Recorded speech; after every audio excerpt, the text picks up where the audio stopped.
Olá pessoal, tudo bem com vocês? Estou aqui gravando esse vídeo para passar algumas informações importantes e interessantes para complementar a discussão de grupo, não é, sobre o caso do PBL que nós fizemos na Hall 1, tá bom?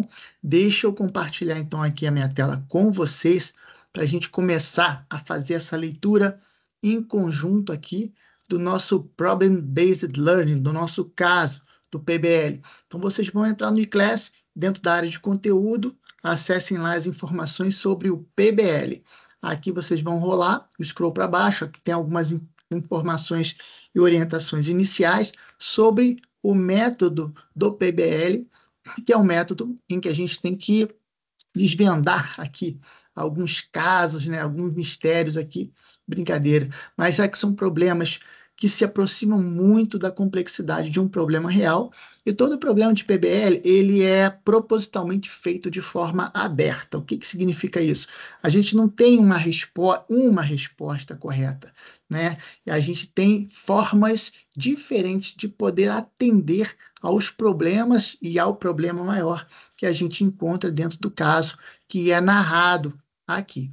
Então, dentro dessa dobra, que a gente tem alguns slides, vocês vão começar a se informar sobre o mercado, né? Que a nossa empresa cliente, o Grupo Vargas, participa. Eles são uma empresa de material de construção. Então, aqui você já começa a entender um pouquinho sobre esse cenário, sobre a parte econômica, como está a saúde desse cenário. E aí tem algumas informações interessantes já para a gente já ir se ambientando, né? A forma como eles se comunicam, né? E não só eles, mas a gente tem aqui algumas empresas também que são chaves, que são correspondentes desse mercado, e é muito interessante a gente ter os concorrentes também na nossa vista para poder fazer aí uma pesquisa de benchmark, né?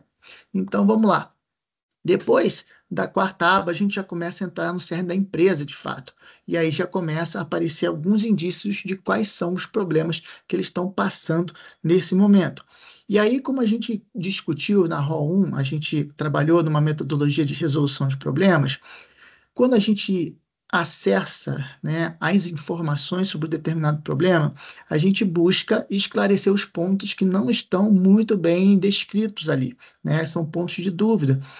Na vida real, o que que a gente faz? A gente vai atrás dessas informações, a gente vai explorar a situação, entrevistando pessoas que estão ali participando do problema, né, que estão envolvidas no problema, pessoas que têm algum conhecimento que possa ser útil para a resolução de problemas, ou então vocês vão para o quê?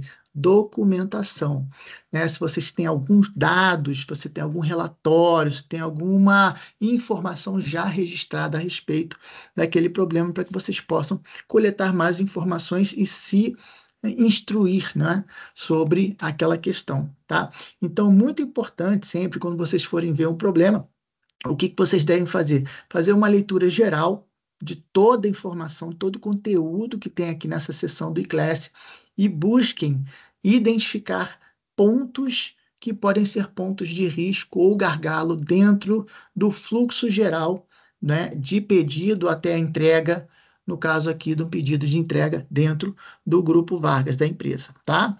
E aí vocês vão elencar vários e vários problemas que vocês tenham achado. Então, é um problema complexo, composto por vários outros pedaços de problema, né, de coisas outras que estão acontecendo ali dentro do cenário da empresa, mas vocês têm que definir um problema macro. Então, o problema geral qual é?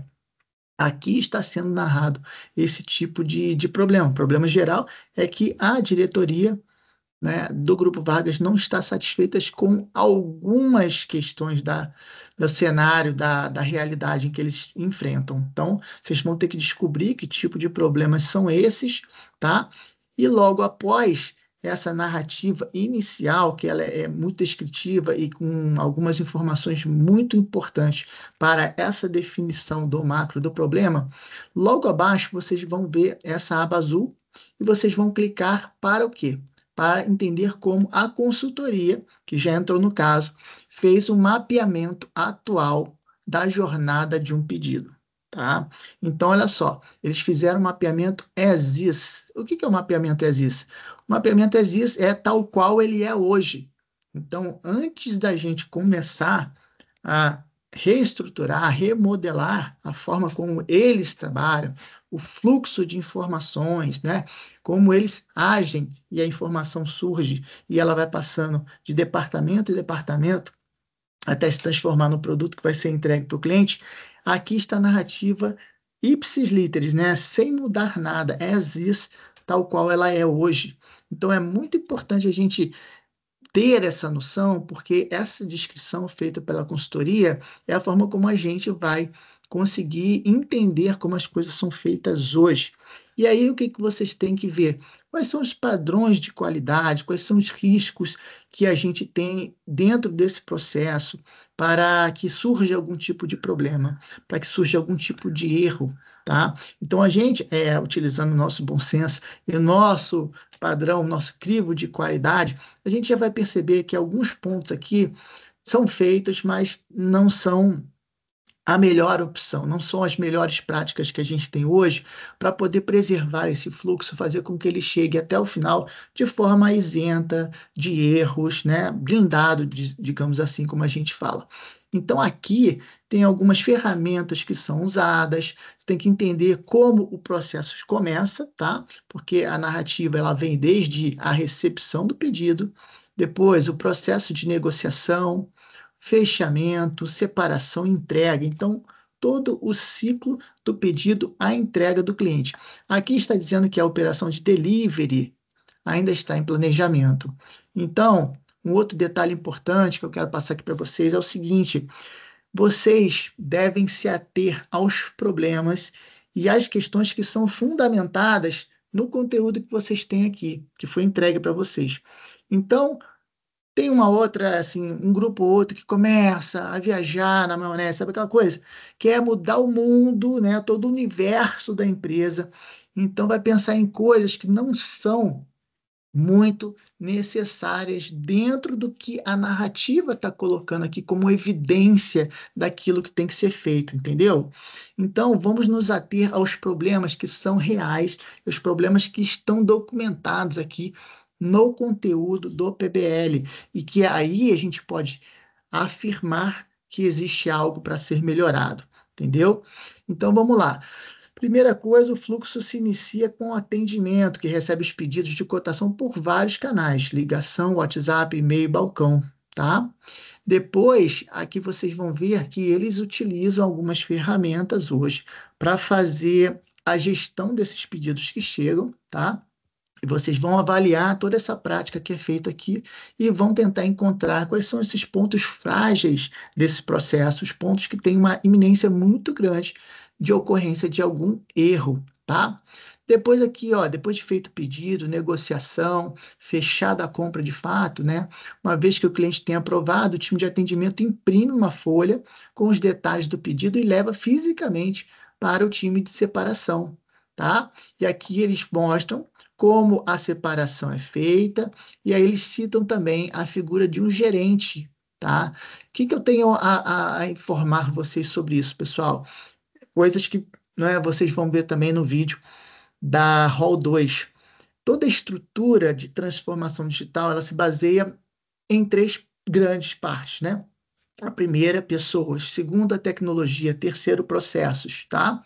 Acima disso, que deve apoiar todo esse processo de melhoria e de mudança, está a liderança, a alta gestão da empresa. E tudo isso se forma a cultura da empresa de forma geral. A gente viu que o objetivo final de toda a transformação digital é, primeiro, a gente ter um ganho de produtividade. E isso a gente consegue também melhorar os lucros, né? E os lucros são sempre advindos de uma melhoria nas vendas ou economia dentro da operação, tá? Então pensem, o que que eu posso ganhar lucro, o que que eu posso melhorar e economizar na operação da empresa e fazer com que a gente reduza os nossos erros, os nossos retrabalhos, tá? Através desse tripé, pessoas, tecnologia e processos, tá? Então a gente tem que ver cada um desses pilares, o que eles influenciam dentro dessa cultura e dar possibilidade, a capacidade dessa empresa de performar melhor através dessa busca da transformação digital. E a transformação digital, pessoal, como o nome já diz, a gente está sempre pensando o quê? Em dados, dados que são a representação de uma determinada realidade. Então, o que que a gente pode fazer para melhorar a visão dessa empresa em relação a todo o processo que ela tem e fazer uma gestão mais correta desse passo a passo, entendeu? Então, identifique dentro desse tripé de tecnologia, processos e pessoas, o que que a gente tem hoje de problemas, o que que a gente pode melhorar, tá bom? Depois disso, tem duas coisas muito importantes aqui embaixo, ó, material de suporte. Vocês vão olhar aqui, ó, para acessar uma videoaula sobre redesenho de processos e depois vocês vão ver uma videoaula sobre integração de sistemas e visão 360, tá certo? Essas dicas, pessoal, são muito importantes para vocês poderem ter ferramentas e construírem, né, uma metodologia para poder atacar esse problema, problema geral e a decomposição desse problema nas suas pequenas partes. Beleza? Então, gente, eu acho que a gente vai ficar por aqui com esse vídeo também, porque eu não posso dar muita dica para vocês, né? Não posso dar essa resposta aí de mão beijada, só estou dando uma orientação para que vocês consigam fazer uma leitura mais crítica e mais aprofundada das informações que estão ali no case para vocês, tá joia? Então a gente continua se falando ali pelo eClass e vamos em frente. Boa sorte para todos os grupos. Um grande abraço. Tchau, tchau.